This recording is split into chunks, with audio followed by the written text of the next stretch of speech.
Hola, muy buenos días a todos y muchas gracias por acompañarnos en esta mañana de lunes pospuente, o sea que es además una mañana de lunes más especial que las otras, a la presentación del nuevo informe del proyecto Genera, ¿no? La verdad, tengo muy poco tiempo porque ahora le pasaré la palabra a Mateo Dressler de la FEPS, de la Fundación Europea y Socialdemócrata y Progresista, para que os presente el informe, pero la verdad es que desde hace mucho tiempo, desde muchos ámbitos, pero también desde fundaciones como la Fundación Felipe González, nos preocupa la democracia, ¿no? Y hay muchísimos libros ya que nos están indicando esto de que las democracias, como mueren, pues mueren lentamente, ¿no?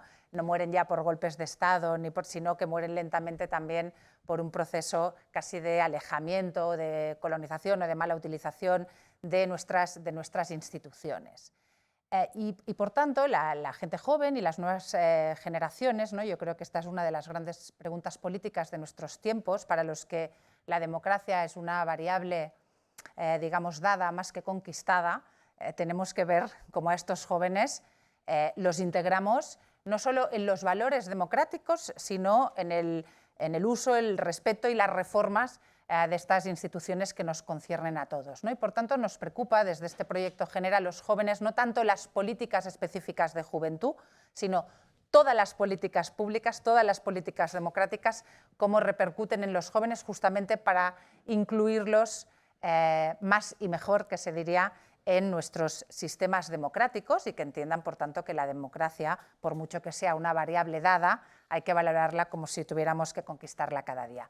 La Fundación Felipe González, juntamente con FEPS y otras muchas instituciones, hoy también nos acompaña la Friedrich Ebert Stiftung española, el Parlamento Europeo y la Fundación La Caixa, hace mucho tiempo que venimos trabajando sobre esto para intentar crear un acervo de conocimiento que luego pueda ser utilizado. Y por tanto, lo que os vamos a presentar aquí no es unas conclusiones sobre lo que hay que hacer, sino que son conclusiones para que los que toman las decisiones puedan tener más datos para utilizar y hacer sus políticas públicas o, igual, en el caso de un periodista, digamos, sus artículos de opinión. Este es el octavo informe que se presenta desde el proyecto Genera, porque Genera tiene que ver con generación y con generar ideas. Este es el octavo informe que se presenta, que habla de los jóvenes, en este caso con una metodología distinta y cualitativa que os contarán, pero que es un acervo, insisto, de 8 informes que os pueden contar, a quien se los lea en conjunto, un poco lo que piensan, lo que les inquieta, lo que les irrita, por lo que están dispuestos a moverse, con lo que son profundamente críticos nuestros jóvenes de hoy, no solamente en España, sino en otros países europeos. Porque estos informes que presentamos, siempre presentamos uno para el caso español, por supuesto, pero son informes comparativos también con otros países europeos, porque ya sabéis que en este mundo que vivimos de hiperdatos el relato mata al dato, ¿no? Y es muy importante poner los datos en relato, es decir, en un contexto que se les haga entendibles, predecibles y sobre los que podamos sacar conclusiones. Por tanto, estamos muy contentos desde la Fundación Felipe González de presentaros este octavo informe, que ahora os van a contar y que luego nuestros expertos invitados vamos a poder comentar y debatir y criticar sobre él y abrir, por supuesto, un debate con todos ustedes. Y sin más, le doy la palabra a Mateo, que ha sido el alma desde la FEPS de este proyecto de los jóvenes que hace muchos años que dura y que tendrá que durar, me temo, Mateo, vista cómo están las cosas, unos cuantos años más. Pero esa es nuestra aportación desde la sociedad civil. Muchas gracias.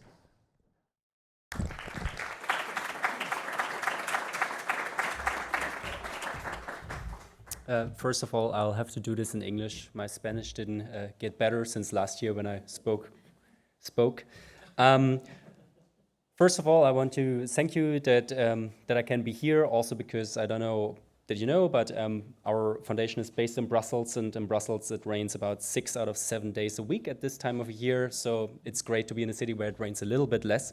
I also want to thank Felipe González Foundation and the Friedrich Ebert Foundation for this great collaboration, which ended up in something I think quite insightful, which we'll hear about more in a minute. About FEPS, so my foundation, for those of you who don't know, we are basically the think tanks of the progressive movement on the European level. So what we do is conduct research and transform that into kind of public policy recommendations to social democrats and socialists on the European level. Now, some of you might have been in the room about a year ago when we presented our last research together, which was called Builders of Progress, and it was based on a very large survey of about 18,000 young people across Europe. And this project is related to it, yet it's different. But the main goal remains the same, which is basically to find out more about what young people think in Europe and kind of develop policy proposals which help address some of their main concerns. And when I talked about the big survey, which we presented last year, I always visualized it a little bit like as a really big tanker going through the ocean with a lot of data. We do these surveys around every 4 years. And then in between those 4 years, we have like little smaller speedboats kind of going off the tanker to investigate some more specific topics. Like the big survey is going to cover a lot of topics, but more broadly, and then we investigate more in detail some of these topics. And this project is in many ways one of these speedboats. It's not that tiny, it's actually quite substantive, as I will come to in a minute. And the inspiration for the project arose also from the main survey, which told us, among other things, 3 things, which is that young people really want to get more engaged in public policy making. About 2/3 or a little bit more in our previous survey said that they would like to, that they need better communications and politicians explaining to them how policy actually impacts their life. Again, a great majority thought that. But another observation we had back then already is that there's actually quite some differences in priorities among those young people from lower income backgrounds and all the others. And we kind of brought these topics together in this project, asking the question of how young people from socioeconomic disadvantaged backgrounds actually relate to democracy. When I say relate to democracy, we ask questions on what do they like about democracy, what is their critique about democracy, and also how they want to see it improved. And this is really kind of the basis of this project. So how did we do that? How did we try to address these questions? We conducted research in 5 countries. Spain was one of them, and that's also going to be the focus of today, of course, obvious since we are in Madrid, but we also did this similar or same research in Hungary, France, Ireland, and Poland. And that will also result in a bigger comparative study, which will come out in January, so early next year. And how did we do it specifically? The research was conducted by interviewing young people from disadvantaged background. In total, we had over 100 people that were interviewed in all of these countries. And we also interviewed experts, so that were politicians, these were researchers, these were people working in youth organizations to kind of contextualize some of our findings. Which brings me to some of the main findings, which are kind of were true for all of the cases. And then you will hear more about Spain, and then you will understand some of the more general things in a more specific way. And there's also differences between the countries, of course. So first of all, we looked at which challenges are like the most acute for those people who face disadvantage. And there's no big surprise in that youth unemployment still plays a big role, precarious jobs still play a big role. We kind of know that, and it might be less acute than 10, 15 years ago, but it's still there, it's still a problem. And then we have newer problems, which are also not that new anymore, perhaps, which is that there is a lot of problems with mental health, especially among those which have fewer resources at their disposals. There's also the problem of the cost of living crisis, which affects younger people more than any other generation. So having, again, less resources at their disposal. And then as a last topic, housing came up in all of the countries recurrently. So what does that mean for democracy?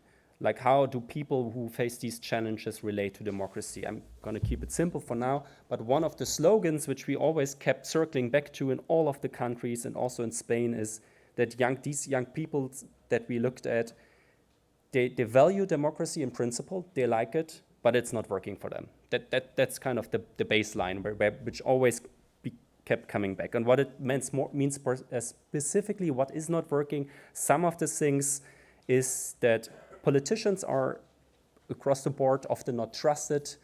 that institutions seem to be too far removed, and that is both true about political institutions such as political parties, but also partly about administrations. Like, it's difficult to interact, and we'll hear also more about that for the case of Spain. Other shortcomings were also that they felt that the challenges I pointed out earlier, they are not adequately addressed by public governments, or especially also local governments, which is usually the first line of interaction for these young people. Also, what came out in many of these countries is that young people who face precarity, even if they're interested in democracy and politics, if they don't have the energy to expand, to engage, because they just have to make a living. They just have to survive. Is maybe a bit hard, but like they have to take care of their social economic needs first. What that resulted in terms of some of the main demands, which were true about all the countries, is that they wanted more direct contact with politicians, that they wanted the policies by governments to focus more on what they saw as important, so that's often related to social welfare, fairness, and social justice, and to a degree also to focus more on climate. And they also wanted better and improved engagement mechanisms, meaning more digital mechanisms, more flexible mechanisms, which are not voting every 4 or 2 years or whatever it is, but things where they can kind of impact policy on a more frequent base. I'm actually going to leave these main findings there. If there's later some questions about also the differences between the countries in the Q&A, then I'm happy to answer questions. And before I hand over to the presentation on Spain, maybe one positive story, let's say, is in one of the cases we looked at, that's Poland. There, some of you might know that there was elections about 6 weeks ago. This election was widely portrayed as being an election about either keeping democracy or losing it, because the parties which were in power really pretty much stood for a very far-right notion and even extreme right notion of government and authoritarianism to a degree, and then you had a coalition which was kind of running against them, made up of democratic parties. Why do I tell you that? Because what happened is actually that there was record turnouts among young people voting to a large degree, to I think 66% for kind of the more democratic forces, to kind of bring them into power and vote out those which don't stand for democracy. So that is an example that shows that this kind of slogan that young people value democracy and that they're also ready to defend it, even through traditional engagement mechanisms like voting, which is not always their favorite choice, they will do it. They will come out to defend. But now the question, of course, for Poland and the incoming government, it's still in its formation, is can they actually also repay some of the trust that the young voters vested in them by voting them, by addressing some of the structural barriers that exist and that also came through in our focus groups. And I think this kind of, these two things, on the one hand, valuing democracy, and then the question, can it work for them? This is really what we'll also hear about in the Spanish case study now, which will be presented by Kilian Versan Vega, who is an international consultant. He's the author, one of the 2 authors of the study we did on Spain, and he's also currently teaching in Rhein-Waal University in Germany. The floor is yours.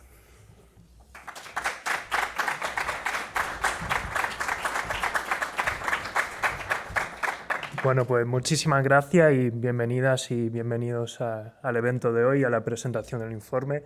Yo, a pesar de mi nombre alemán, sí que voy a hablar en español, porque soy mitad español, mitad alemán. Y bueno, así que muchísimas gracias, Mateo, por ofrecer también la comparativa europea, ¿no?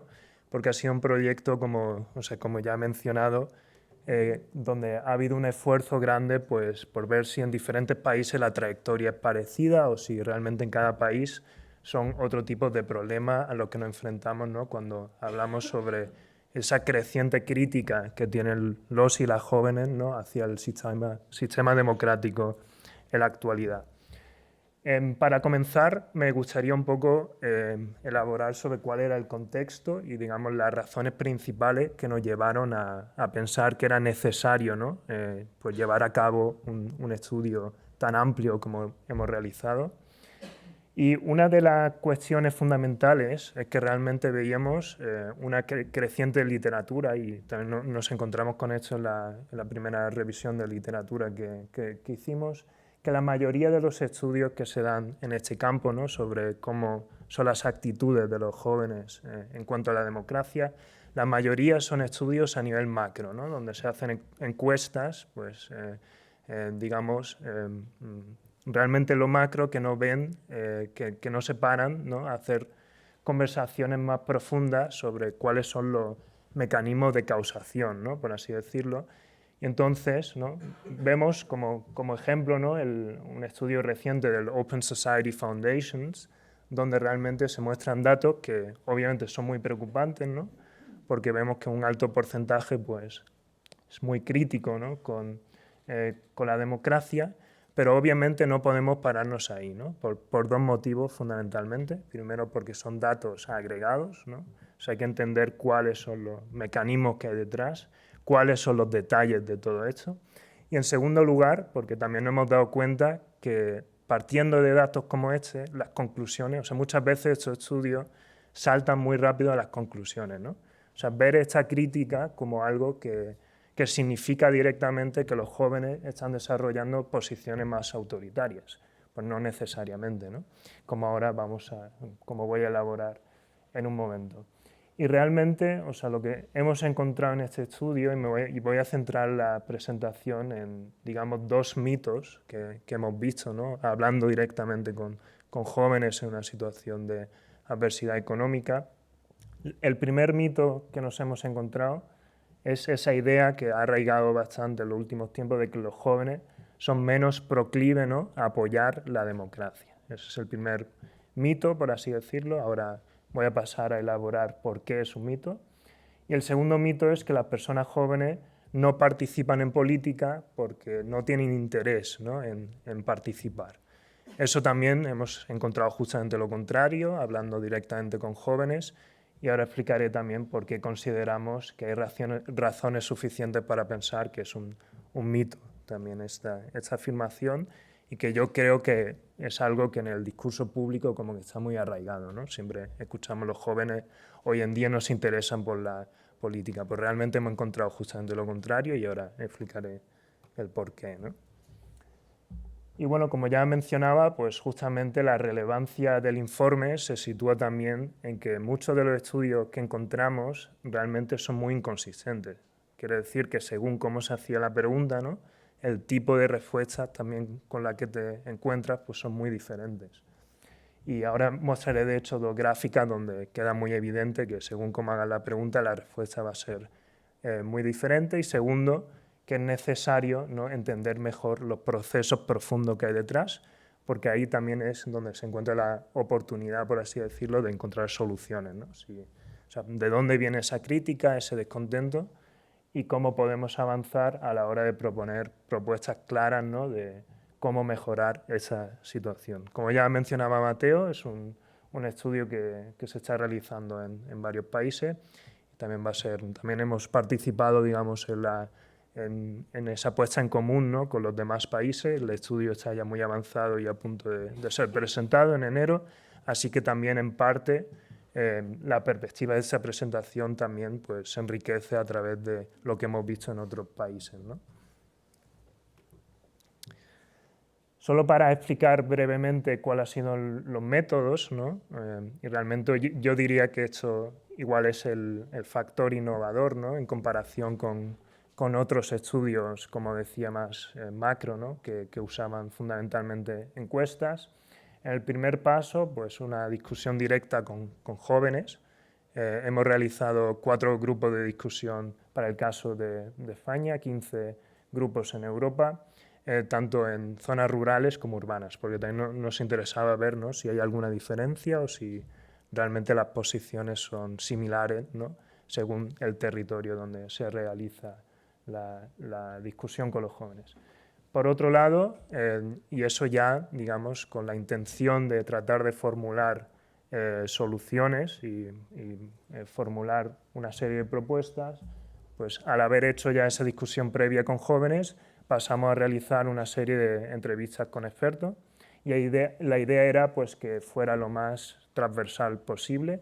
De hecho, entrevistamos a representantes de las principales formaciones políticas de este país, tanto del PSOE, PP, Sumar, Podemos, como Vox, e incluso también tuvimos una entrevista con Teruel Existe, que fue de nuevo una forma de también, ¿no?, hablar sobre temas rurales, que fue muy interesante.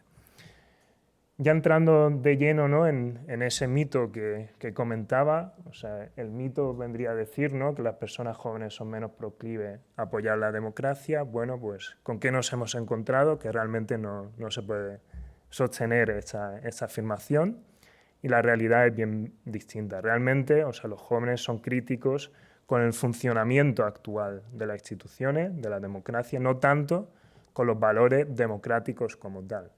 Y de hecho ahora enseñaré un gráfico, pero en ninguno de los grupos nos hemos encontrado con posiciones directamente autoritarias, es decir, no, yo prefiero una dictadura, ¿no? Realmente la crítica iba por otra parte. Y ahí muchas veces, pues justamente los estudios macro pues fallan, ¿no?, a la hora de hacer esa traducción.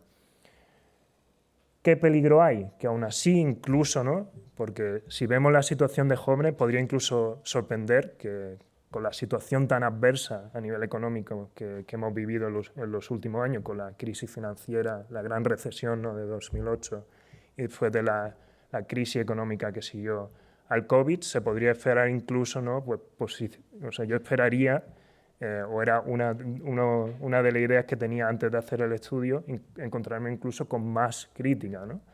O sea, es sorprendente que a pesar de esa situación económica tan adversa, realmente lo que son los valores fundamentales democráticos siguen bastante resilientes, al menos es lo que nos hemos encontrado en los grupos de enfoque.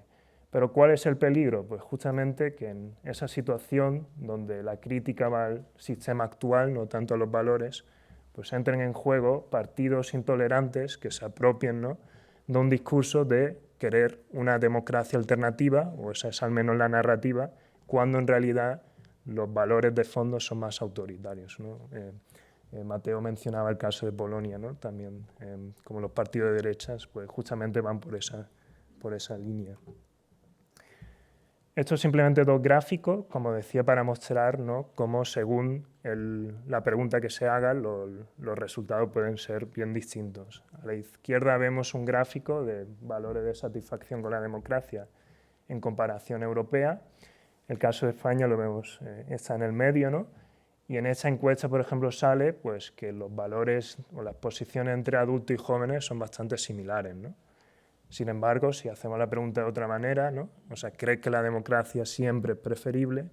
Pues ahí vemos posiciones mucho más críticas por parte de los jóvenes en este estudio.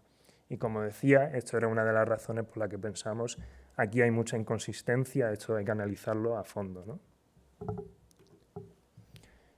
Y esto es, digamos, resumiendo mucho, pero esto sería como el resultado clave, ¿no?, que nos llevamos de las diferentes discusiones que hemos realizado. O sea, realmente una mayoría de los participantes, claramente, si le hacemos la pregunta, ¿no?, o sea, ¿piensas que la democracia o sea, sigue siendo la vía correcta, por así decirlo? Los jóvenes en su mayoría seguían incluso una posición muy crítica a nivel económico, ¿no? Seguían pensando la gran mayoría que sí, pero siempre había un pero, ¿no?, que tiene que ser más eficiente, no me está resolviendo mis problemas. Entonces, realmente lo que nos dimos cuenta, o sea, sí que había una minoría que criticaba, ¿no? O sea, que la primera respuesta es sí, soy crítico con la democracia, pero una vez que hablábamos más, hacíamos más preguntas, pues el tipo de respuesta era muy similar, ¿no?, al que nos encontrábamos en el primer grupo.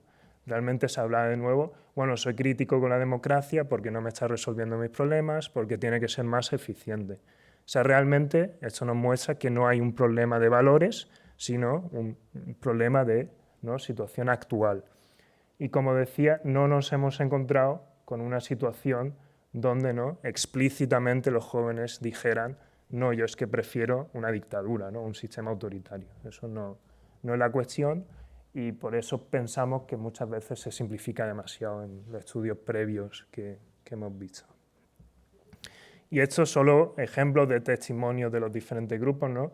O sea, la narrativa no es estoy en contra de la democracia, la narrativa es no podemos decidir, no hay un esfuerzo por escuchar, ¿no? Incluso, y yo creo que esta afirmación lo resume bastante bien, obviamente la democracia es mejor, pero hay que replantearse cómo está funcionando y cuáles son los mecanismos de participación, ¿no? Y esto pues, nos lleva a la conclusión que lo primero que hay que diferenciar, ¿no?, es satisfacción con la democracia como sistema de valores en general versus, ¿no?, una satisfacción con el funcionamiento actual de la democracia, porque no es lo mismo y obviamente pues también es un mensaje bastante optimista en el sentido de que los valores siguen fuertes, lo que hay que encontrar son los mecanismos para mejorarlo, ¿no? Y ya paso rápidamente al segundo mito, ¿no?, el de que los jóvenes no participan en democracia y en política por una falta de interés. Pues también nos hemos encontrado con posiciones muy diferentes a esta idea preconcebida. Y la realidad es que, y si vemos la evolución de los datos incluso en comparación con generaciones antiguas, o sea, anteriores, el interés por la política incluso ha crecido. El problema es que no de forma activa, o sea, el interés ha crecido, pero la actividad es menor, ¿no? Y entonces, ¿eso por qué no? Pues primer factor, porque no les atraen los canales tradicionales, ¿no?, de participación, por ejemplo, los partidos políticos no tienen interés, o sea, tienen interés en política, pero no tanto en participar en un partido político. Eso era lo que hemos encontrado en las discusiones. Y el segundo elemento, bastante importante, y ahí entra en juego la adversidad económica, ¿no?, de los participantes, y es que hay un creciente, ¿no?, en un contexto de alta polarización, hay un creciente fenómeno de miedo real, ¿no?, a las consecuencias de decantarse muy claramente y abiertamente en una ideología concreta, ¿no? O sea, hay un estigma, un miedo al estigma social que pueden recibir los jóvenes en su entorno familiar, en su entorno laboral, ¿no? Porque obviamente, y esto era uno de los argumentarios que nos encontrábamos en diferentes zonas, y es que, o sea, a nivel legal obviamente no es posible discriminar en el trabajo, ¿no?, por razones políticas, pero en el día a día después te puedes encontrar pues incluso, ¿no?, con una serie de acoso, que eso pues a jóvenes en una situación económica difícil pues se pone en la posición de mejor no me arriesgo, ¿no? ¿Cuál es el peligro? Pues que a pesar de ese interés por la política no se desarrolle con el tiempo una cultura de participación, ¿no?, y de activismo político en nuestro país, que obviamente para un buen funcionamiento de la democracia necesitamos partidos, necesitamos activismo y personas que se involucren, ¿no? Y aquí, básicamente, pues, resumiendo, ¿no?, pues, digamos, la lógica que hay. Por un lado, eso ya lo mencionaba Mateo, que muchos jóvenes deciden no participar en política porque básicamente tienen otras preocupaciones, ¿no? O sea, no tienen tiempo, no tienen energía y su prioridad es pues, sobrevivir, ¿no?, de alguna manera, para llegar a fin de mes, por así decirlo, y lo político sería como algo secundario, solo se activan cuando ya tienen una posición más sólida a lo largo de su vida. Y ahí veo también un problema en el sentido de que si se activan demasiado tarde, ¿no?, igual pues, no han desarrollado pues, justamente esa cultura de participación que es necesaria para el buen funcionamiento de la democracia. Y segundo gran factor, pues el temor al estigma social, como ya mencionaba, ¿no? ¿Y por qué es importante, o sea, esa influencia de los factores económicos, ¿no? Pues porque justamente estamos en una situación donde la adversidad económica para los jóvenes crece, ¿no? Y entonces justamente esa brecha entre interés político y participación real, en definitiva, se ve complicada por una situación, como vemos en el gráfico, donde el porcentaje de jóvenes que se consideran realmente independientes a nivel económico pues está decreciendo y obviamente eso es un factor clave al explicar de por qué no participan más en democracia si seguimos la lógica anterior. Y aquí de nuevo algunos testimonios y simplemente a nivel de curiosidad, ¿no?, que al final cuando hacemos la pregunta de por qué hay descontento con política, o sea, una pregunta política, ¿no?, casi todas las respuestas, tanto lo rural como lo urbano, solían ser de índole económica, ¿no? O sea, estoy descontento por la situación de vivienda, estoy descontenta porque no tengo un ingreso estable y, por ejemplo, decido no estudiar ciertas profesiones, ¿no? Porque veo que a nivel económico, pues tampoco, digamos, el coste, ¿no? que me conlleva, pues al final la retribución va a ser bastante baja, por tanto, ¿no? Pues decido no decantarme por ciertas profesiones también. Entonces, como siempre, no olvidar que lo económico y lo político, en cuanto a las soluciones, va a ir de la mano, ¿no? Aquí, y no me quiero explayar demasiado tampoco en los resultados, porque también Javier Carbonell, que es el otro autor de este estudio, va a elaborar en algunas de las propuestas que surgen de estos resultados, pero simplemente, ¿no? Pues, primera clave de este informe, pues que crece esa brecha entre interés y participación. El segundo, pues que a pesar de todo, ¿no? A pesar de la situación de adversidad, en realidad los valores democráticos siguen bastante fuertes, eso no hemos encontrado en todos los grupos, y que realmente es una cuestión socioeconómica, ¿no? Que realmente si queremos resolver la situación tenemos que empezar por lo económico. ¿Qué proponemos entonces? Y como he prometido voy a ser breve. Primera clave, o sea, pensamos que hay que aumentar la voz de los jóvenes en los procesos legislativos.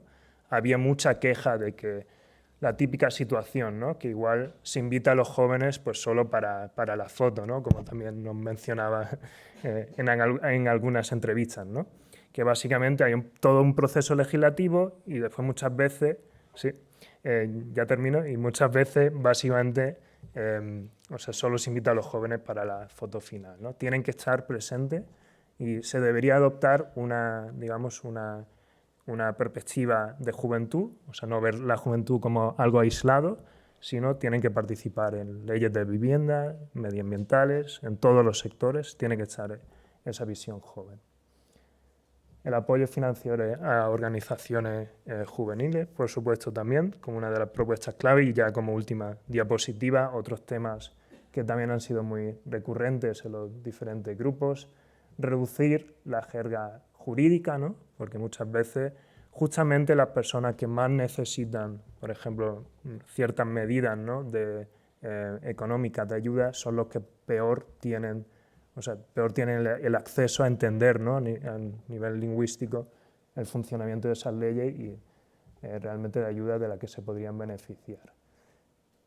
Obviamente seguir abordando, ¿no? La crisis de la vivienda. Ya hemos comenzado con la nueva ley de vivienda, se va por el buen camino, pero hay que seguir avanzando porque era realmente uno de los temas que mencionaron todos los jóvenes. Y ya como último punto, pues avanzar en reducir esa desigualdad, ¿no? Para que realmente los jóvenes consigan ser independientes de su entorno familiar, ¿no? Así que muchísimas gracias. Y también mencionar que de los diferentes informes anteriores que se han realizado, ¿no? En el programa general, se pueden encontrar todos en la página web de la Fundación Felipe González, así que obviamente les invito también a que lo vean, porque es un estudio muy amplio, obviamente solo podríamos dar una pincelada. Y bueno, con eso daros las gracias por la atención y me gustaría pues introducir a los panelistas de este debate, así que os invitaría a pasar al escenario.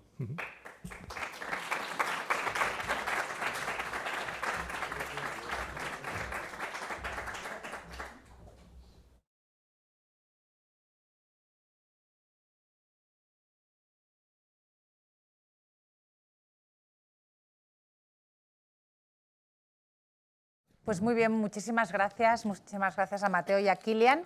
Y yo ahora lo que os sugería es una discusión bastante ágil, también para no alargar el tiempo que tenemos programado, primero con los expertos que hemos invitado y que ahora pasaré a presentar, y luego con el público.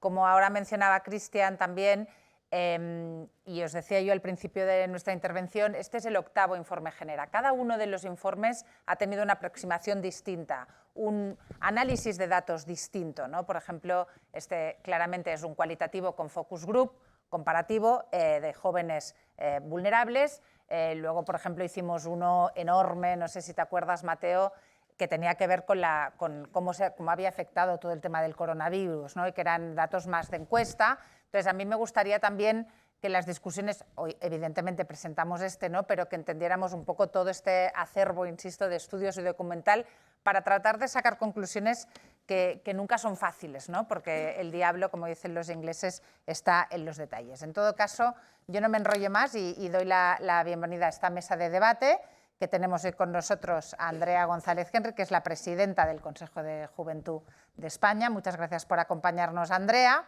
Luego tenemos a Mariluz Martínez Seijo, que es la secretaria de Educación y de Formación Profesional, que me encanta que se llame Educación y Formación Profesional, eso ya es un signo en sí mismo de la Ejecutiva Federal del Partido Socialista Obrero Español. Luego tenemos a Javier Lorente, que ha sido, no, a Javier Carbonell, Javier Lorente, que ha sido, es que ahora tenía un lío donde me habían dicho que os sentabais en el otro lado, me acabo de despistar, que es profesor de ciencia política. Y luego Javier Carbonell, que es otro de los autores del informe, junto a Kilian, que también será un poco todo sparring contra ti, Javier, porque las preguntas van a ir dirigidas a ti, tanto de nuestros expertos como del público. Así que sin más, por orden, digamos, de sitting, si quieres empezar, Andrea. Claro. Sí, no sé si se me oye. Sí. Bueno, en primer lugar, muchas gracias por contar con el Consejo de la Juventud de España, ¿no? Que precisamente lo comentaba, una crítica es que muchas veces se habla de jóvenes sin contar con las personas jóvenes y también es una buena señal que la juventud esté aquí representada. Y también disculparme que llega un poco tarde, ayer volví de puente, me cancelaron un vuelo, he tenido que coger otro esta mañana, eso explica mis pintas, las botas de la montaña y el papelito que he conseguido hacer en el avión, pero no nos ha dado para más. Y la verdad que muy pocas veces el Consejo de la Juventud de España interviene en un evento como en el de hoy, en el que el ponente, en este caso Kilian, o la presentación, resume también lo que es el posicionamiento del Consejo de la Juventud de España y un poco las demandas del Consejo. Hemos hablado de los tres grandes, hemos hablado de dos y yo voy a añadir otros grandes caballos, ¿no? Que son el empleo, la vivienda y, en este caso, la salud mental. Creo que en temas de vivienda no hace falta añadir mucho más de lo que habéis añadido, simplemente creo que es importante destacar el dato de que por primera vez en la historia, desde que recogemos datos, la edad de emancipación de las personas jóvenes ha superado los 30 años, situándose en 30,3 años. Se está trabajando en la ley de vivienda, o sea, se están haciendo muchos pequeños avances, pero es un problema, por supuesto, estructural. Creo que no hace falta destacarnos ahí porque todas sabemos el problema que hay. Luego también tenemos el problema del mercado laboral, ¿no? De la temporalidad de las personas jóvenes, con más de un 40%, del mayor paro juvenil de la Unión Europea y todo un poco lo que esto conlleva. Y luego la tercera pata, ¿no? Que es la que más nos preocupa como Consejo, es cómo afecta todo esto a la salud mental de las personas jóvenes, ¿no? Porque estamos constantemente culpabilizando a las personas jóvenes de no participar, de no asociarse, de no formar parte de partidos políticos, de no formar de todo, pero claro, ¿cómo está nuestra salud mental? Cuando la primera parte la hablabais, si tenemos una carencia material, es obvio que nuestra prioridad no es en ningún caso voy a asociarme para mejorar esto, no, tengo otra prioridad que es poder llegar a fin de mes, poder pagar un alquiler y poder tener un trabajo digno que me permita pues vivir. Y también está la otra pata, ¿no? Que es un poco qué expectativas ha tenido esta generación, cómo se ha criado en la universidad, en formación profesional, estudia, yo tengo la frase ahí de mis abuelos, de mis padres, cariño, tú estudia y todo irá bien, porque nadie de mi familia estudió, fui la primera graduada universitaria y recuerdo estudia, máster, vale, haz un máster, idiomas, vale, catalán, sí, inglés, sí, ahora ves a por el siguiente, ¿no? Como toda esta idea que ahora es una generación que estamos saliendo a un mercado laboral que no es capaz de absorber unas expectativas que hemos tenido durante, en este caso, 23 años de crianza o las nuevas generaciones, ¿no? Entonces, también se produce un problema de motivación, desmotivación en las personas jóvenes de estar llegando a un mercado que no llega, ¿no? Entonces, todo esto evidentemente que produce una falta de participación. Y antes de lanzar la pregunta, simplemente por aportar, porque creo que es muy positivo que lo hayáis incluido aquí, las ayudas, por ejemplo, a entidades juveniles, que somos las encargadas de aunar, ¿no? La voz de todas las personas jóvenes, y no solo el Consejo de la Juventud de España, sino nuestras entidades miembro,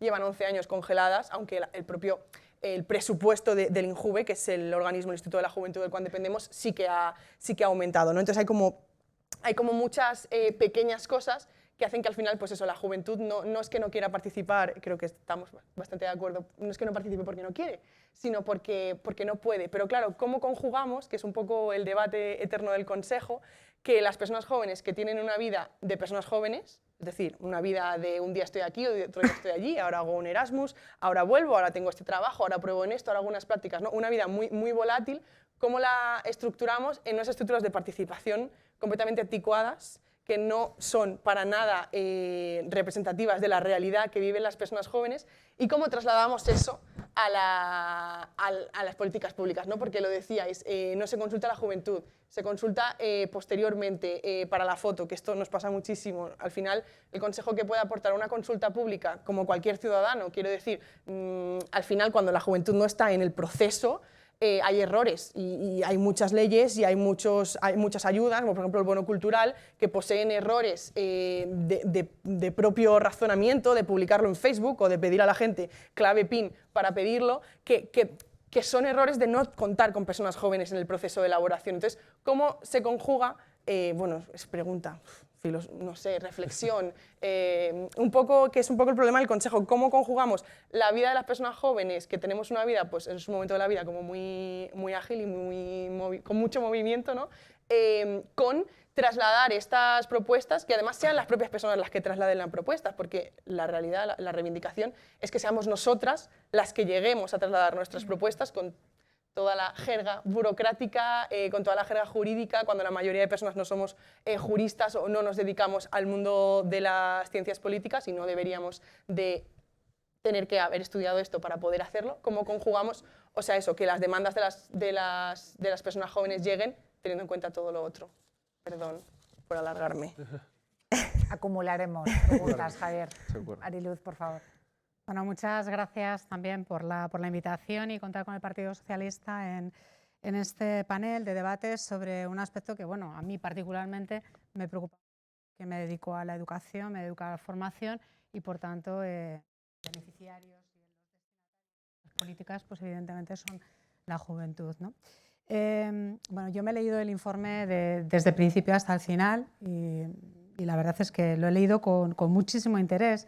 Y evidentemente hay una cuestión que yo creo que compartimos todos. No es lo mismo una visión general de la juventud que la visión concreta de un grupo de jóvenes vulnerables como es el estudio con el que nos encontramos hoy, ¿no? Y evidentemente la perspectiva de la realidad tiene que ser completamente distinta. Es normal que la percepción sobre la situación económica de los jóvenes vulnerables sea una percepción negativa, ¿no? Porque evidentemente es una realidad. España tiene un problema sobre el desempleo juvenil, o dicho de otra manera, tenemos un problema estructural para que haya más y más jóvenes trabajando. Pero sí es cierto que en estos momentos, a nivel nacional, podemos tener un ligero optimismo porque los datos nos indican que en los últimos 3 años la situación de desempleo juvenil pues, ha mejorado sustancialmente. De hecho, se ha reducido en 10 puntos y, por tanto, digamos que estamos en la buena senda, ¿no? Y por otro lado, pues también hay una serie de políticas que han ido acompañando a mejorar esa situación de los jóvenes vulnerables. Tú comentabas hace un momento el bono cultural, Kilian comentaba anteriormente que se ha aprobado una ley de vivienda que evidentemente va a promocionar mucha más vivienda social. Somos muy conscientes de que hay una gran necesidad, ¿no? Y que además es una necesidad vital de los jóvenes el adelantar la edad de emancipación, por supuesto también entre los jóvenes vulnerables, pero ha habido una serie de medidas destinadas también a favorecer el empleo juvenil en distintos sectores productivos y en esto yo creo que también es muy importante tener en cuenta las políticas educativas, ¿no? Que es una de las cuestiones que a mí sí que me ha llamado la atención porque esperaba que en un informe de juventud hubiese quizás un tema o por lo menos un análisis más transversal de las políticas educativas, ¿no? Y cómo afectan en los jóvenes concretamente vulnerables, ¿no? Porque evidentemente una de las herramientas para salir de esa vulnerabilidad o de esa desigualdad habitualmente en nuestra sociedad es a través de la educación y siempre se ha considerado que la educación es la herramienta, es el ascensor social, ¿no? Para poder seguir mejorando en la sociedad, ¿no? Como he dicho anteriormente. Por tanto, sí me habría gustado quizás encontrar en el informe alguna cuestión específica, porque entiendo que además algunas de las afirmaciones que se hacen precisamente están vinculadas a esa falta de formación de los jóvenes, concretamente en esa cultura de la participación, en esa cultura democrática que es tan esencial en el sistema educativo y que, como se evidencia en el informe, no se considera suficientemente adecuada. Hacéis una referencia muy concreta hacia el conocimiento muy ligero de la historia o de la historia más reciente en nuestro país, ese desconocimiento de lo que pasó en la Guerra Civil, en la dictadura, frente a, pues, a un conocimiento más profundo de otros momentos de la historia. Pero yo diría que eso no es lo que vincula a la cultura de la participación o esa competencia democrática, competencia de ciudadanía activa, que es lo que en principio se tiene que potenciar desde el sistema educativo. Y creo que para eso hay una razón, pero quizás por ahí va a ir enfocada la pregunta, ¿no? Porque es cierto que cuando vosotros habéis hecho el análisis y este informe, bueno, veníamos de una situación educativa en la que había una ley, que era la LOMCE, en la que se mermó totalmente la capacidad de participación, ¿vale? por los organismos de participación, pero es que además la educación para la ciudadanía o todo lo que es la competencia ciudadana para fomentar la participación, el modelo de escuela democrática, pues durante los años que la ley ha estado en vigor, pues ha sido minimizado completamente. Entonces, por ahí yo iría a la pregunta, ¿no? Vosotros, teniendo en cuenta que habéis estado trabajando con jóvenes vulnerables, que entiendo que no han tenido más oportunidades que la poca formación que han tenido en sus centros educativos, porque normalmente el ambiente familiar no es muy proclive a trabajar en este tipo de temas, si consideráis, ¿no?, que precisamente ese déficit de formación en competencia ciudadana, en educación cívica, puede ser también una de las razones por las que pueden ser más escépticos en su visión sobre el buen funcionamiento de la democracia en nuestro país o sobre alguna de las puntualizaciones que vosotros habéis hecho. No obstante, yo con este déficit, que soy consciente que no lo ha habido, porque en un momento hubo que decidir entre la asignatura de religión o la asignatura de valores, y ya sabemos que en nuestro país más del 80% del alumnado opta por la educación religiosa. Por tanto, la educación cívica ha quedado fuera de las aulas y fuera de la formación de nuestros jóvenes durante todos estos años, ¿no? Por tanto, yo creo que es importante tener en cuenta también para tener ese concepto general de la educación cívica. Y por otro lado, creo que también esto va a estar relacionado con algunas de las afirmaciones que se hacen en el informe, porque yo veo que hay muchas opiniones que se basan en mantras, ¿no? En mantras, ¿no?, que se están instalando en nuestra sociedad, que es esa falta de análisis crítico de lo que está sucediendo a nuestro alrededor y que al final, pues que lamentablemente y de una manera demasiado generalizada se repiten argumentos que se oyen o en una serie de determinados medios de comunicación o incluso también en redes sociales, ¿no? Y a mí eso me produce también cierto temor, ¿no?, ante esa valoración o ese concepto que pueden tener los jóvenes por ese déficit quizás de formación en espíritu crítico o de análisis crítico que pueden tener ante la recepción de determinados mensajes que tenemos en nuestra sociedad, ¿no? Y eso evidentemente va vinculado también a esa afirmación que se hace de la estigmatización de los jóvenes vulnerables cuando participan en política, ¿no? Es decir, se les señala, se les puede criticar, y yo creo que eso no dice mucho de la calidad de nuestro sistema democrático cuando hoy en día todavía hay jóvenes, aunque sean vulnerables, que tienen miedo a participar políticamente porque se les señale o porque se puedan tomar represalias en su vida, ¿no? Eso desde luego no ayuda a que la juventud pueda tener un mejor concepto de la política o pueda estar animado a participar más activamente en la política. Y finalizo en la parte que a mí me toca como representante de un partido político aquí, ¿no?, y que considero que es fundamental que haya mejores canales de participación, ¿no?, con los distintos partidos políticos, porque evidentemente hay muchas políticas de juventud y muchas de las cuestiones, ¿no?, que se reivindican, que decía anteriormente Andrea, ¿no?, y bueno, pues con los que tenemos un diálogo fluido, que es cierto que llegan, y yo lo decía el otro día también en un encuentro con el que estaba Andrea, y yo le decía, si a nosotros, a los políticos, nos llegan las propuestas de la gente joven, nos llegan las propuestas, porque para eso tenéis a vuestros representantes o bien del Consejo de la Juventud, o bien a través del Consejo, por ejemplo en mi caso, o bien a través del Consejo Escolar del Estado, de organizaciones de estudiantes, es decir, que nosotros recibimos, ¿no? Y nos reunimos con la gente, pero es cierto que los jóvenes vulnerables tienen muchas menos posibilidades de que sus proyectos, de que sus ideas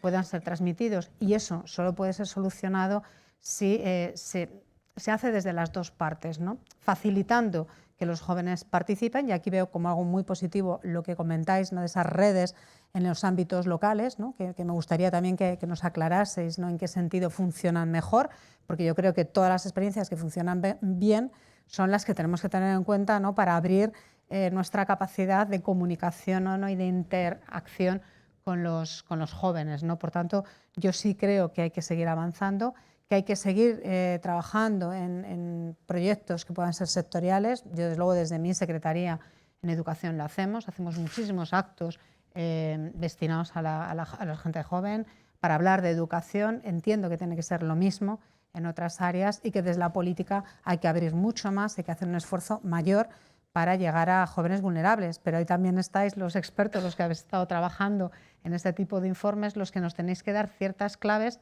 de cosas que han funcionado para poderlas utilizar y, por tanto, que este tipo de informes tengan una utilidad más allá de lo que hacemos hoy, ¿no? De darlo a conocer, de tenerlas en cuenta, pero desde luego ser muy activos, ¿no? A la hora de poderlas llevar adelante. Javier. Bueno, pues yo no sé si... Ahora sí.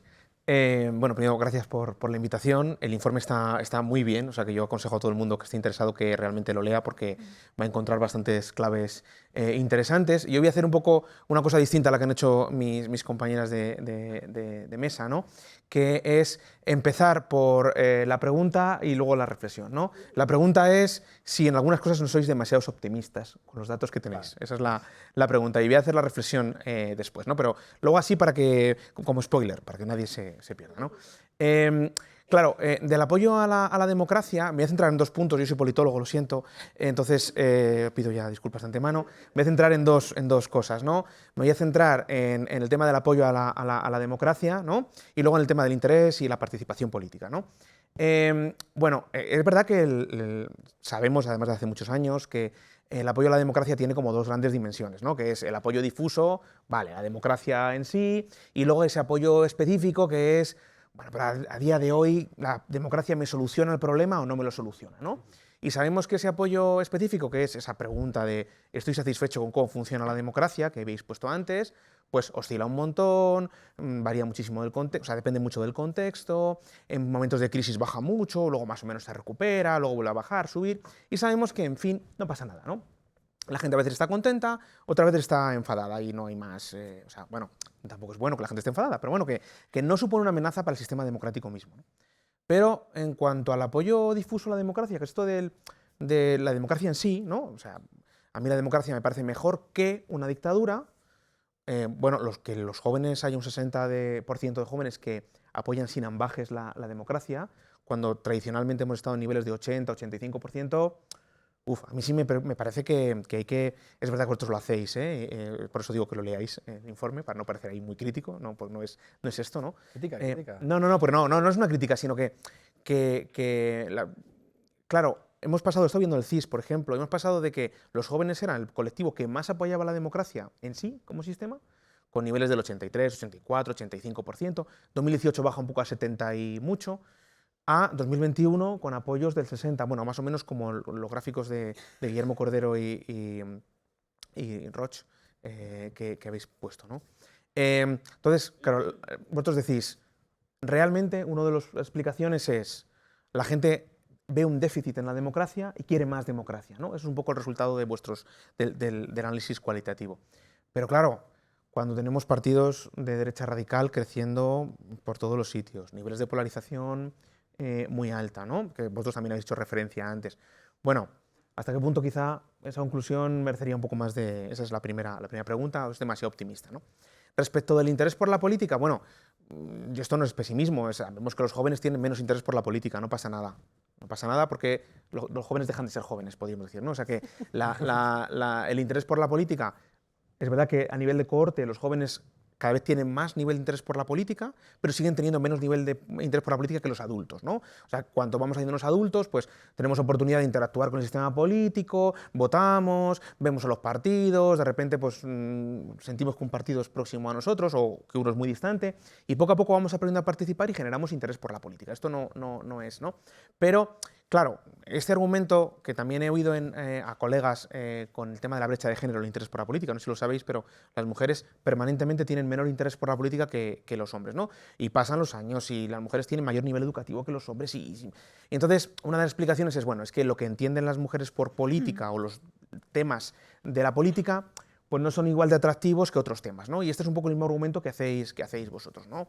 Pero claro, al final la política institucional es que es una dimensión o una parte muy importante de la política, ¿no? Si los jóvenes la política institucional la ven como algo lejano, pero les interesa las políticas de vivienda, pero nada más que las políticas de vivienda, ¿vale? ¿Dónde salen las políticas de vivienda? ¿No?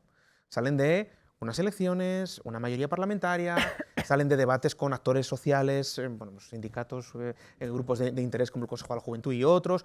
Bueno, que es verdad que no hay que ser pesimista y decir, los jóvenes pasan de la política completamente, son prácticamente un cero a la izquierda, pero también hay que tener en cuenta que si los temas de política que les interesan no son o son fundamentalmente no institucionales, pues esto puede generar también un problema, ¿no? Entonces, estas dos reflexiones muy cortitas que he hecho era para que planteéis un poco hasta qué punto es optimista vuestro estudio o no, o realmente creéis y defendéis aquí, frente a mí, por supuesto, y frente a todos, que sí que hay motivos para el optimismo más allá de los datos que tenéis, ¿no? Claro, Javier, porque aprovecho mis privilegios de moderadora, no me tendría que meter, pero me voy a meter, porque efectivamente en estas preguntas de Javier, que me interesan mucho, porque todo este informe Genera tiene que ver con los jóvenes y la democracia, lo que consistentemente, insisto, desde muchos puntos de vista nos muestran los distintos informes es que a los jóvenes les interesan los temas materiales, que si uno va, digamos, a la oferta política creería que estamos en un momento de pedir identidad y en cambio cuando dices ¿qué te preocupa? La vivienda, la salud mental, es decir, cosas materiales, ¿no? Y por tanto que le piden a la democracia resultados. Le piden resultados en términos de políticas públicas, resultados que incidan en ellos. Claro, como bien apuntaba Javier, y eso lo hemos visto en otros informes, el apoyo a la democracia difuso ha caído, porque cuando, y me acuerdo de un informe que salió justo después del coronavirus, ¿no? de toda la pandemia, cuando tú les decías, si tuvieras un sistema autoritario que te garantizara esos resultados, ¿defenderías la democracia o te estaría bien? Porque ahí hubo un surgimiento y era un informe comparativo en toda Europa y eso lo veíamos no solo en España, sino en otros países europeos que decían, si tenemos un gobierno, y ponían a China como ejemplo, que puede pensar long term, que puede tomar decisiones tal y que es eficiente tomándolas y nos da los resultados, nos lo planteamos.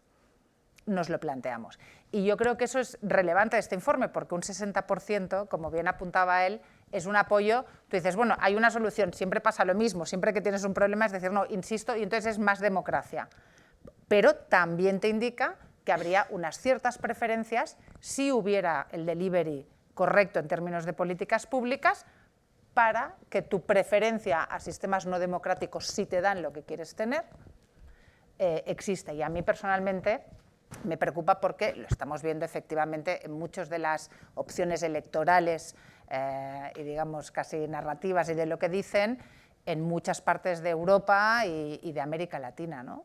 Lo acabamos de ver, creo que ayer tomó posesión Milei como presidente de Argentina, ¿no?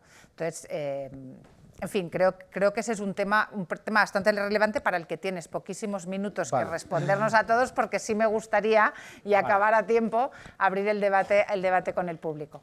Vale, perfecto. Así Pues que, bueno, Javier, en primer lugar, muchas gracias por venir. Voy a intentar responder a todo, pero es bastante, además he subido cometiendo el craso error de no subirme con papel y boli, entonces voy a intentar acordarme de todo. Eso tiene solución, ¿eh? Bueno, ahora ya no te preocupes, ahora ya me acuerdo. Entonces, a ver, creo que en general, en realidad la pregunta que hay detrás del informe es una pregunta que no se puede responder, que es, ¿son los jóvenes más autoritarios? Quiere decir, los jóvenes en el momento en el que llegue el momento, en el futuro, apoyarán una opción autoritaria y por tanto veremos la democracia caer, no en el corto plazo, porque nadie espera que vaya a caer en el corto plazo, pero digamos en el largo plazo. ¿Qué está pasando a largo plazo? Eso en el fondo, la verdad es que no se puede responder idealmente porque es futuro y es muy difícil responder esa pregunta. pero sí que hay signos bastante preocupantes, y yo en ese sentido creo que sí que quería dejar claro que yo estoy preocupado. Estoy bastante preocupado de bastantes de las cosas que están sucediendo y tenemos datos que nos indican que hay cosas que están pasando. Creo que nuestro optimismo es, en comparación a muchos de los resultados que están saliendo, creo que somos optimistas y sobre todo creo que somos optimistas en un sentido de que hay mucho más margen de lo que nos pensamos para reenganchar a toda esta juventud en la democracia. La forma en la que yo lo explicaría la pregunta del apoyo a la democracia, yo lo pondría como una especie de, yo lo llamo el sándwich demócrata, ¿vale? Si tú le preguntas a la gente por la calle, oye, ¿tú crees en la democracia? Te va a decir que sí. Así, a nivel muy superficial, te va a decir que sí. Si le preguntas por el funcionamiento, si le preguntas un poquito más profundo, a un nivel un poco más profundo del funcionamiento, ¿te parece que esto está, en términos de vivienda, te está dando lo que tú quieres, en términos de empleo, en términos de salud mental y muchos de esos temas? Probablemente te van a decir que no, y ahí es donde es muy fácil decir, bueno, oye, y si hubiese otro sistema que me diese esto, pues oye, pues quizá, pues oye, a lo mejor me lo planteo, y creo que ese es el nivel en el que muchas de las preguntas de las encuestas están. Es un nivel de cabreo. Pero creo que, y por esto hablo del sándwich, si preguntas más en profundidad, si ya vas en serio, oye, vamos a plantearnos en serio, ¿tú crees en los principios de una persona, un voto? ¿Tú crees en los principios del imperio de la ley, de la igualdad ante la ley? ¿Tú crees en los principios de Estado de Derecho, separación de poderes? ¿Tú crees de verdad crees que un sistema autoritario es mejor? Yo creo que aquí es donde encontramos un apoyo mucho más grande a la democracia. Entonces creo que depende del nivel al que tú estés, el nivel de la vida, lo que te cabrea, oye, esto es horrible y me preocupo de lo que me está dando la democracia y no me está dando lo suficiente que yo quiero, entonces sí que es posible que te puedas plantear otras opciones. Y creo que esto además creo que encaja muy bien con los resultados electorales. Cuando vemos que las democracias son sobre el cabreo generalizado de las personas con cómo funciona el sistema, como pasa en Argentina, entonces vas a tener opciones populistas que te van a ganar. Cuando las elecciones van de verdad sobre la democracia y sobre el core de la democracia, aquí yo creo que somos mucho más optimistas. Lo que ha pasado en Polonia, lo que ha pasado en España con el 23, las últimas elecciones, eran sobre si queríamos que la extrema derecha gobernase o no. Cuando la gente se plantea en serio, de una manera mucho más profunda, la democracia, creo que aquí sí que hay un pozo democrático que sigue estando ahí y es bastante fuerte. Ahora, si las elecciones y las preguntas están al nivel de cómo va tu vida y cómo te parece que el sistema político está, pues chico, es que yo tampoco diría que va fantástico, es que no es una cosa de los jóvenes vulnerables, es que no conozco ni un solo grupo de la edad que esté contento con el sistema, ni con los políticos, de ningún sitio, en ningún sitio. Entonces, creo que este sándwich democrático explica a qué nivel de profundidad va y creo que nuestro informe lo que nos aporta es este nivel de profundidad, digamos, tercero, ¿no? Que va más allá de la deseabilidad social, que tú le preguntas por la calle y todo el mundo te va a decir que sí, y más allá del crítico cómo está funcionando. Pero es que es una cosa importante, es que la democracia no hace demócratas. Esto es una cosa que no se nos puede olvidar y que requiere constantemente estar haciendo cosas para que el sistema se mantenga y se mantengan las cosas positivas que tiene y que mejoremos. Esto es así. Voy respondiendo a las preguntas que me vais haciendo.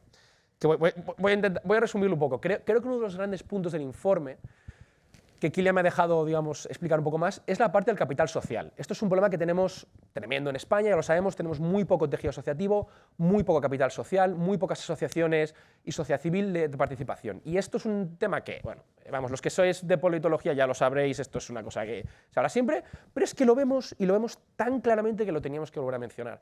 Las cuestiones de tú hay una asociación en la que tú te metes y esa asociación te ayuda a conseguir recursos grupales que te ayudan a moverte con la administración, te ayudan a defender tus intereses, te ayudan incluso en tu vida personal, con tus cosas personales, crear comunidad. Estas cosas son fundamentales y menos Cataluña y Euskadi, que tienen mayores niveles de tejido asociativo, en España lo tenemos bastante bajo y esto es un problema fundamental, lo hablábamos antes además. Entonces, por responder, por ejemplo, a las dos preguntas que me habéis hecho, creo que una de las cuestiones fundamentales es fortalecer este tejido asociativo. Una de las principales herramientas o propuestas que ponemos en el informe es apoyar administrativamente y sobre todo aumentar la financiación a muchas de las sociedades juveniles que existen en España. Ponemos el ejemplo más claro del Consejo de Juventud de España, que es como, para mí es el epítome, la pirámide de todo el tejido asociativo, pero es que no podemos solo quedarnos ahí, tiene que ser a todo el tejido asociativo, porque no solo puede haber con una, porque al final, a ver, decimos muchas veces, ¿no? Que los jóvenes queremos participar más y hablar más con los políticos, ya, pero es que creo que son 350 diputados, hay un número limitado de diputados, hay un número limitado de presidentes de la Asociación de Juventud, hay una persona y puedes hacer tanto como llegas, ¿no? Es decir, y tiene que haber un tejido asociativo más fuerte y esto se traduce a la larga, en políticas. Uno de los puntos que creo que quería mencionar y que voy a terminar súper rápido es que estos son problemas estructurales. No se solucionan con 2 o 3 medidas de parches, no se solucionan con 2 o 3 cosas. La mayoría de propuestas que tenemos son a largo plazo. La herencia universal que hemos visto ahí, la solución de la vivienda, esto no son políticas ni para una legislatura. Son a largo plazo. Y esto es fundamental porque el problema es a largo plazo.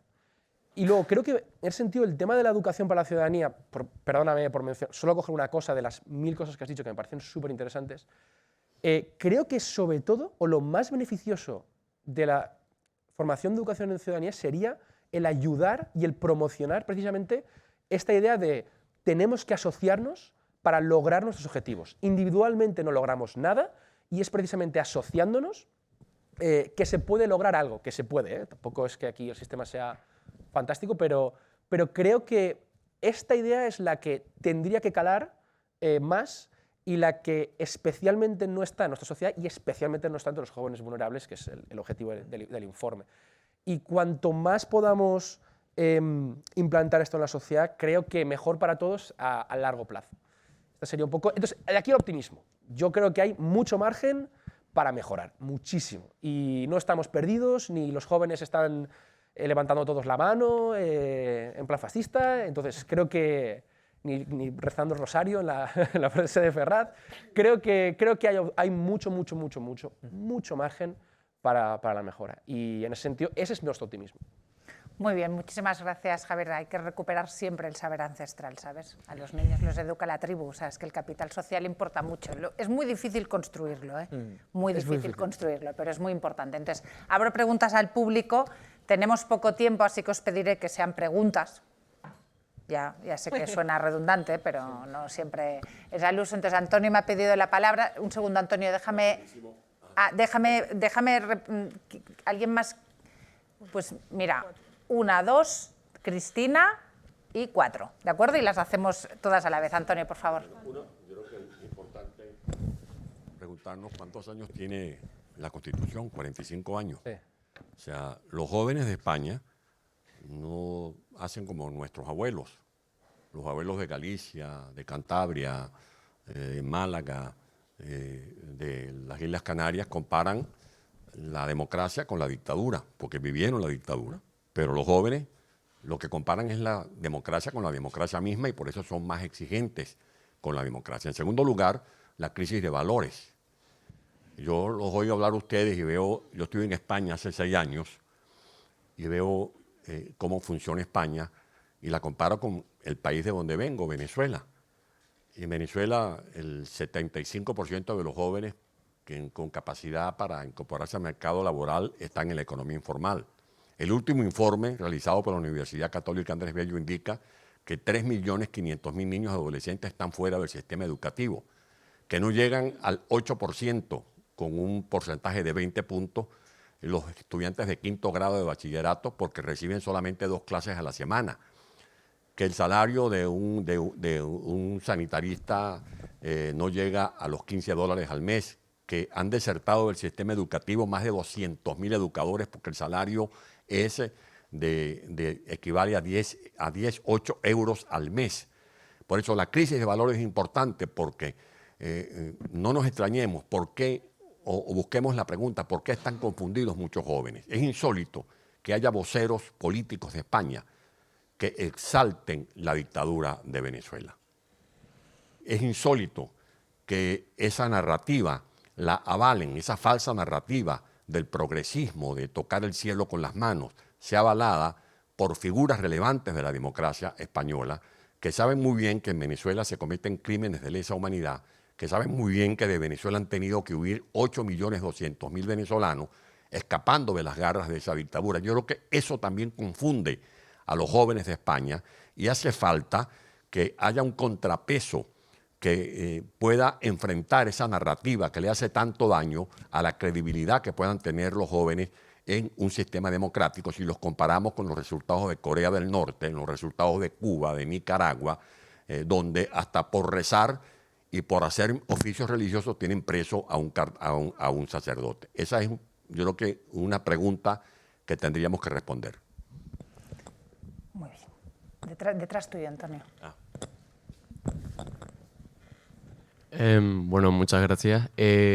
Bueno, me llamo Roberto. He venido también con dos compañeros justamente en una organización que se llama España Mejor, y estamos tratando de trabajar en políticas públicas y centrarnos muchísimo en jóvenes. Así que bueno, si necesitan colaboración, aquí estamos. Además de dar las gracias por el tiempo que están invirtiendo en este informe, a los jóvenes no nos hacen ni caso un montón de veces, así que muchísimas gracias. Tenía dos preguntas en concreto. La primera es que me interesaba mucho la brecha de género. He visto, no he venido con los deberes hechos, lo siento, no me he leído el informe al completo, pero sí me he leído la parte más metodológica y he visto que han aplicado una perspectiva de género para asegurar la representación de mujeres. Y como en el PowerPoint no venía, no sé si lo dice en el informe, si había alguna diferencia significativa en cuanto al apoyo a la democracia o en cuanto a sistemas más autoritarios, diferencia entre los varones y las mujeres. Me parece interesante. Y lo segundo que he visto es que los grupos de discusión, si bien he leído, 3 se han hecho en Andalucía y 1 en Madrid.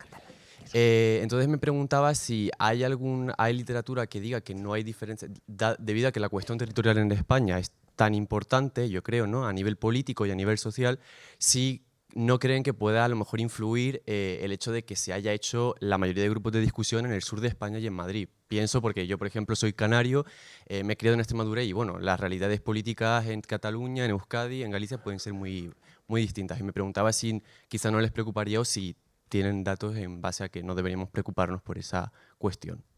Gracias. Gracias, Roberto. Cristina, Tina, Monge. Pues muchísimas gracias y lo primero, enhorabuena por el informe. Estoy ansiosa ya de cogerlo y verlo con detalle y empezar a bucear datos. Muy en la línea de lo que preguntaba Roberto. Me inquietaba no haber visto el tema de género, entonces no sé si es que no habéis encontrado diferencias alguna o si es que pensabais que, bueno, que estará en el informe. Y lo mismo respecto a la diferencia rural-urbano, porque se ha hecho hincapié al principio de que se había metido ese clivaje, ese dato para analizarlo, entonces me gustaría saber la perspectiva. Y luego, entiendo que cuando hablamos de jóvenes vulnerables estamos hablando de decil 1 o de decil 1 y 2, no lo sé, si lo podéis aclarar.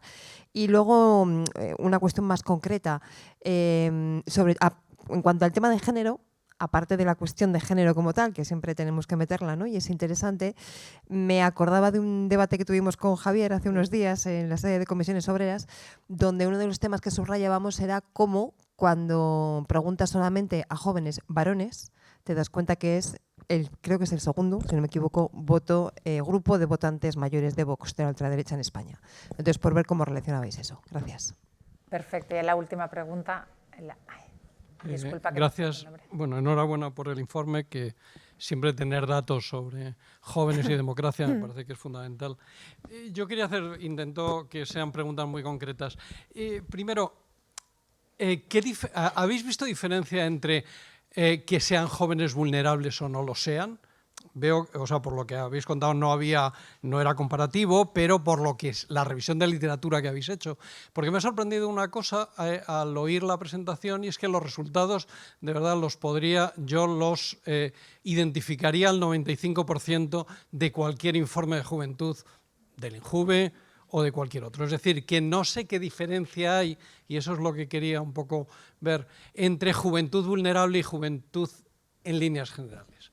Porque es verdad que hay algunos estudios, no sé si os acordáis, antes del COVID, en los cuales sí se establecía una cierta diferencia, mientras en el informe de juventud, por ejemplo, del 2016, se hablaba de un incremento de la politización de los jóvenes, de una politización crítica de los jóvenes. En cambio, hay un estudio por esa misma época, de Gemma García Albacete, en la cual deja muy claro cómo los jóvenes en situación bastante vulnerable desde el punto de vista económico, en cambio ahí sí se observa un desenganche bastante claro del ámbito político.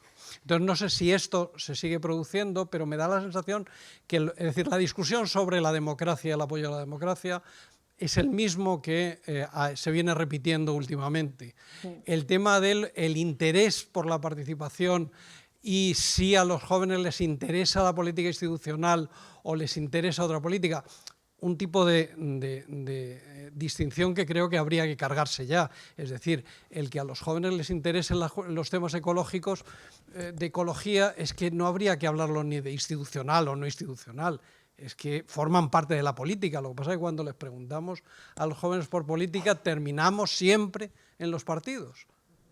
Un tipo de estructura que, bueno, estoy haciendo ahora mismo una investigación sobre militancia en los partidos y es lo más alejado a esa biografía que tú decías antes, en las cuales entras, sales, en la cual tienes intereses cambiantes, en las cuales te tienes que permitir que un día digas una cosa y otro día es otra, es decir, con biografías que van cambiando, tienen bastante poco que ver con nuestros partidos políticos de estructura. Perdón porque aquí hay representantes de partidos, pero creo que un poquito rancia para la mayor parte de los jóvenes. Y luego la última pregunta era, sin más, que me aclararas un poco esto de la estigmatización de la participación, que me ha resultado muy raro. ¿Solamente tiene que ver con participación en partidos políticos? Es decir, si alguno de vuestros jóvenes participaba en una asociación para la dignificación del mundo rural, etcétera, ¿eso también es estigmatizado por los iguales? Que cosa me ha resultado un poco rara, nada más. Gracias. Pues muy bien, antes de devolverle la palabra a Javier, que tendrás tipo 4 minutos para responderles a todos, pero sí una cosa que me interesa, que han tocado en las dos últimas preguntas, que es que este informe, y por eso Mateo nos ha hablado de la comparativa, es un informe cualitativo con focus group que lo tenemos en otros países, ¿no? Y ahí, por ejemplo, yo creo que en enero, que os lo vamos a mandar a todos una vez se publique el comparativo, será interesante también compararnos con Francia, con Irlanda, con Polonia y Hungría, y ahí también el tema rural, ahí podrás ver, por ejemplo, por lo que apuntan los resultados, que todavía no los tenemos definitivos, muchísimas diferencias. Y yo creo que ahí es donde tiene que haber el grupo de referencia, porque efectivamente unos datos sin contexto, tanto de otras cohortes o de otros, pues evidentemente los tienes que leer con mucha prudencia, ¿no? Y yo creo que el contexto de relatividad te lo va a dar justamente el tema internacional y, por ejemplo, compararnos con una sociedad como la francesa, ¿no? Que tenemos aquí y donde hay, como ya lo sabéis, pues muchísimo malestar social y está también tratado. Yo creo que será interesante ver el resultado internacional del que nos hablaba Mateo. Perdona, Javier, por haberte robado 2 minutos de los 5 que tiene. Pero Lo intento reducir lo máximo posible. Bueno, lo que primero que os diría es, si no podéis poneros bien, no os preocupéis, tenéis el informe publicado, leedlo, acceded. Tenemos además un artículo que publicamos hace poco también en la Agenda Pública que también podéis echar un ojo. O sea que hay un resumen ejecutivo, o sea que está todo machacado para que todo se lea bien. Entonces voy a intentar responder rápido. Creo que tu pregunta hay un punto importante que es que, vale, todo el mundo tiene más o menos una idea de lo que es la democracia y de lo que son los principios democráticos y los valores democráticos, pero claro, no todo el mundo ya está de acuerdo, el diablo está en los detalles, en qué supone una violación o qué supone un ataque a esos principios democráticos. Estado de Derecho, fantástico, pero ¿quién está atacando eso? ¿Cómo? ¿Qué supone una violación de una norma democrática que tenemos en la sociedad? Esto ya es una cuestión política y es parte del debate precisamente y del juego político. Aquí intentamos ir y esto ha estado así siempre, es decir, los partidos políticos han echado a la cara violaciones de principios democráticos de toda la vida. La cuestión es que intentamos ir a las bases más, digamos, comunes y al apoyo democrático más básico, y aquí es donde vemos que se están empezando a tambalear un par de cosas, pero nuestro optimismo es no tanto como parecería, pero es preocupante aún así. Pero claro, es decir, en ese sentido, la crisis de los valores en muchos casos está definido por cuál es tu posición política, que es que una crisis de valores hacia un lado o hacia otro. Esto es una cuestión que ya entra en otro nivel que no tocábamos tanto. Con respecto a las cuestiones de género, vale, varios puntos que tenemos en el informe que sí lo tratamos. Lo que pasa es que pues, queríamos centrarnos en las cosas más básicas.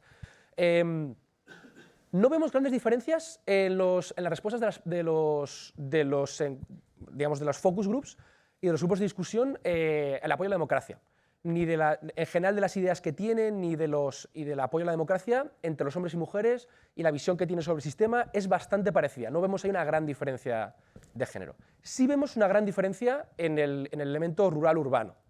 Y sí que vemos algunas diferencias en el elemento rural-urbano con respecto a algunos de los temas. Por ejemplo, tema inmigración o tema políticas de igualdad de género. Aquí sí que hay una gran diferencia entre los grupos rurales y los grupos urbanos, en que los urbanos están muchísimo más favorables a la inmigración y a las políticas de género, y los rurales muchísimo, muchísimo menos. Y esto a mí, por volver al tema de la democracia, me indica que en realidad lo que se está poniendo en cuestión, o en realidad la parte de debate la tenemos sobre la parte liberal de la democracia liberal. Quizá un poco más que sobre la parte democrática, ¿no? Es decir, vivimos en sociedades que son democracias liberales, la parte liberal del derechos y la protección a las minorías y a los grupos, la que sobre todo se está poniendo en tela de juicio, la que sobre todo es mucho más polémica y está mucho más politizada, que la parte, digamos, de valores más democráticos. Sí que vemos diferencias de género por todas partes. Es una de las cosas que nos dicen, por ejemplo, las personas de que querían ver un lenguaje más inclusivo en muchos elementos. Sí que vemos un diferente grado de participación política. Por ejemplo, los partidos, todos los expertos nos decían que hay en general muchos más militantes hombres que militantes mujeres. Y esto viene un poco al tema del estigma social. Con estigma social lo que queremos decir es que tú te marques políticamente en nuestro país sigue siendo en muchos casos, no en todos, pero en muchos casos, peligroso. En el sentido de que te puede crear tensiones pues a nivel personal con tu familia, tus amigos y amistades que se rompen, vale, esto no es muy preocupante, pero hay mucha gente que tiene miedo de que esto le suponga un problema en su carrera laboral. De que, es que este es un rojo y por tanto ya no me cae bien o le miro peor, o es que este es un facha y tal. Esto sí lo hemos visto y esto es un elemento que hace que, claro, yo supongo que algunos de vosotros tendréis esta experiencia de que tú le dices a tus padres que estás interesado en política o te vas a meter en algo político y tus padres te dicen, cuidado, eso te va a venir bien para el trabajo, cuidado, eso no te va a marcar, cuidado que eso no te fastidie luego para encontrar trabajo. Esto existe y esto lo hemos visto y esto es algo que creo que todos sabemos, pero que habíamos escuchado muy poco en los informes que habíamos visto sobre estas cuestiones. A esto nos referíamos sobre todo con esta noción de estigma. Una, está mal visto, meterse en política, pero además es que hay un elemento de miedo. Y especialmente, eso es un problema si tú eres vulnerable económicamente, si tú pues eres muy rico y te da igual, pues no pasa nada, o no es tan grave, pero si tú estás en una situación de vulnerabilidad económica muy grande, no quieres hacer nada para jugarte tu puesto de trabajo y tu ingreso. Y esto lo hemos visto como algo bastante más importante de lo que nos esperábamos. Y creo que la última, creo que eso es casi todo, pero sobre todo creo que hay un elemento de que en España una gran parte de los jóvenes son vulnerables. Ha habido un gran proceso, yo llamaría de, a lo mejor estoy un poco exagerado, de proletarianización de la juventud. Saber tu edad es un gran indicador de saber tu clase social. Esto cambia y esto se mueve, pero es que la juventud está bastante fastidiada desde hace muchos años en España y no parece que estemos saliendo. Y hay algunos indicadores que están mejor, por ejemplo, el del empleo, y otros, el de la independencia económica de los padres, que van a peor. Entonces, no está claro que estemos mejor que antes, o en todos los indicadores. Entonces, gran parte de lo que nos encontramos entre la juventud especialmente vulnerable, por nosotros hablamos de juventud especialmente vulnerable, es algo que es cierto que nos encontramos en grandes sectores de la juventud en total. Entonces creo que veríamos una diferencia más de grados que categórica, en ese sentido. Muchísimas gracias, Javier, y quiero invitar a Luis Rurup, que es la directora de la Friedrich Ebert Stiftung en España, para que nos de las palabras de clausura. Gracias, Rocío. Es un placer estar con vosotros aquí. Quiero compartir una cosa que tiene que ver con la brecha de género antes de empezar con la conclusión, que me parece interesante. Hubo una figura política muy admirada en Alemania que se llama Regine Hildebrandt y venía de la Alemania del Este. Y tenía mucha energía y estaba muy adorada. Y a ella le preguntaron por qué se interesa tanto por la política. Y ella respondió, no me intereso por la política, me intereso por los humanos y sus destinos. Y yo creo que eso es una actitud o una manera de ver la política que muchas veces no es tan conocida o tan... y para muchas mujeres me parece que la política todavía es como un mundo ajeno y feo y eso, tal vez no tanto en España, porque yo creo que en España hemos avanzado mucho, pero en Alemania sí es así, y si lo ves en esta manera que tiene que ver con seres humanos y sus destinos, ya tiene otra pinta, ¿no? Y yo creo que eso Bueno, para mí explica un poco a veces la distancia. Bueno, me alegro mucho sobre el debate de hoy. Son asuntos de alta prioridad para nosotros, para todas las demócratas en el mundo, diría. Y bueno, hay esa frase muy famosa de Friedrich Ebert: la democracia necesita demócratas. Es el primer presidente de Alemania que fue democráticamente elegido. Y él llegó a esta amarga conclusión hace unos 10 años casi, cuando la República de Weimar, a pesar de tener una constitución muy buena, demostró ser extremadamente frágil y cayó víctima de los nazis pocos años después. Y ellos fueron responsables de un nivel de sufrimiento y destrucción inimaginable en la historia de la humanidad, ¿no? Bueno, y la democracia necesita demócratas convencidos y fuertes que la establezcan de nuevo cada día, que trabajan constantemente para la aplicación de la democracia, para la profundización de la democracia y para una cultura democrática en todos los ámbitos de vida, también, por ejemplo, en las empresas. La democracia solo puede sobrevivir a largo plazo si se somete a un constante escrutinio que hemos hecho con este estudio, por ejemplo, y si se avanza y crece con los tiempos. En la FES estamos convencidos de ello, por eso nos complace mucho participar en este importante proyecto de nuestras fundaciones hermanas, la Felipe González y la Fundación de European Progressive Studies de Bruselas. Y es un proyecto de investigación cualitativa y comparativa, como hemos escuchado, y nos da mucha comida para pensar y para actuar. Necesitamos saber qué mueve a los jóvenes, particularmente a las y los que no se escucha tanto, las que sufren de la exclusión social y económica. De eso hemos escuchado. Y cómo podemos satisfacer sus necesidades. La democracia debe ser siempre permeable e interactiva, se basa en el conocimiento, el interés y la pasión, y esto hay que encenderlo cada día de nuevo. Las instituciones como nosotras y las instituciones en general tenemos una gran responsabilidad de trabajar constantemente para que todas las generaciones se sientan a gusto en la democracia. Y especialmente los jóvenes, vulnerables, como lo llamamos allá.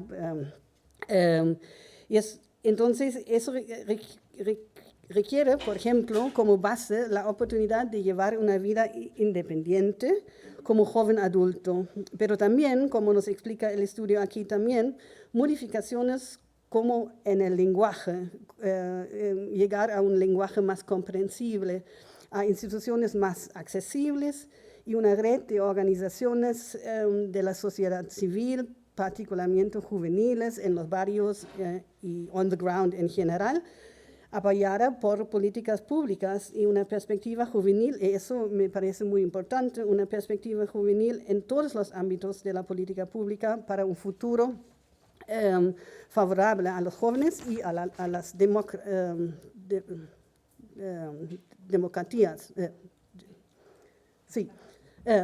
Para un futuro de democracia estable, eso nos parece imprescindible. Bueno, para la FES, la democracia y justicia social o inclusión social, como solemos decir hoy en día, van de la mano. Libertad e igualdad son dos caras de la misma moneda. Libertad de la miseria, igualdad de derechos. Por eso hablamos de la democracia social o de la socialdemocracia. Esperamos que con este estudio hayamos podido aportar más buenos argumentos a favor del fortalecimiento y la ampliación o la profundización de la democracia, de las políticas públicas dirigidas a los jóvenes y al diálogo entre las generaciones, así como entre distintas esferas sociales, lo urbano y lo rural, por ejemplo. La FES es una fundación política alemana, un think and do tank, como lo llamamos, que lleva ya 98 años y que tiene aquí una oficina desde más que 45 años. Como representante de la oficina de la FES ahora aquí en España y Portugal, es mi gran placer dar las sinceras gracias a todos los que han participado en el estudio, sobre todo a los autores, Kilian Wirtwein, el consultor de la política nacional, el coautor del informe, y Javier Carbonell, que hemos escuchado, profesor asociado en Ciencias Po y coautor también, y a los expertos de los jóvenes que participaron en los focus group. También compartieron informaciones importantes, sus pensamientos y sueños. Y en las oficinas ya escuchamos a Mateo y sabemos que Mateo Dressler es el coordinador de todos estos estudios de FEPS. Quiero dar las gracias igual que a mis compañeros de la oficina, María Payares, y también a Clara Izar de la Urbina, que apoyaron editar el estudio. Muchas gracias también a todos los ponentes del debate de hoy, a Javier Lorente, a María Luz Martínez Seijo, a Andrea González Henry y también, como siempre, a la moderación tan considerada a Rocío Martínez.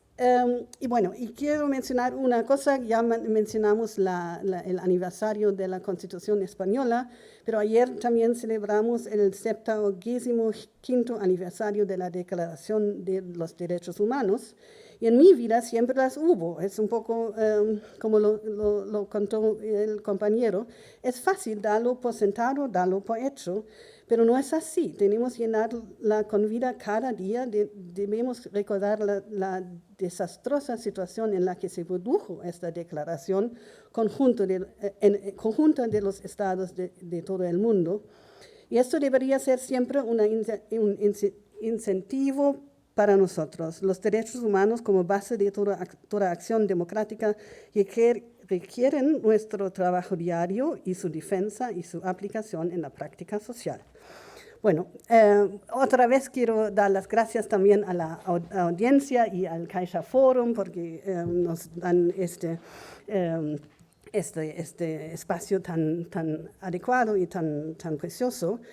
Y bueno, espero que el informe tenga muchos lectores y que trabajemos juntos para garantizar que superamos la exclusión social y de los jóvenes y la participación de los jóvenes en la democracia, que los derechos humanos y la democracia, ahora me enredo, perdón, pero yo quería decir que trabajemos juntos para que los derechos humanos y la democracia como forma de gobierno y cultura societal nunca pierdan su atractivo.